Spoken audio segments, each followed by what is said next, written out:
नमस्कार. जर आपण कोणाला हात उसने पैसे दिले असतील, आपल्या मित्रमंडळींना दिले असतील किंवा नातलगांना जर आपण पैसे दिले असतील, त्यांच्या अडीअडचणीच्या काळामध्ये आपण त्यांना आर्थिक मदत केली असेल आणि आपण कालांतराने ते पैसे परत मागायला जातो किंवा दिलेले पैसे आम्हाला परत द्या, अशा वेळेस ती व्यक्ती तुमचे पैसे परत देण्यास टाळाटाळ करत असेल किंवा ते पैसे देण्यासच मनाई करत असेल, तर अशा वेळेस काय करायचं आपण? अशा वेळेस आपण न्यायालयामध्ये civil suit of the recovery money दावा दाखल करू शकतो.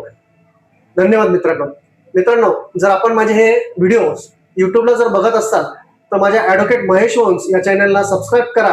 माझे व्हिडिओ लाईक करत जा, शेअर करत जा, जेणेकरून अजून आपल्या मित्रमैत्रिणींना या व्हिडिओच्या माध्यमातून कायद्याबद्दल जनजागृती होऊ शकते. तसेच हे व्हिडिओ जर आपण माझे यूट्यूब, फेसबुक, इंस्टाग्रामला जर बघत असाल तर या माझ्या ॲडव्होकेट महेश वंश या पेजला लाईक करा, शेअर करा, फॉलो करा. धन्यवाद मित्रांनो.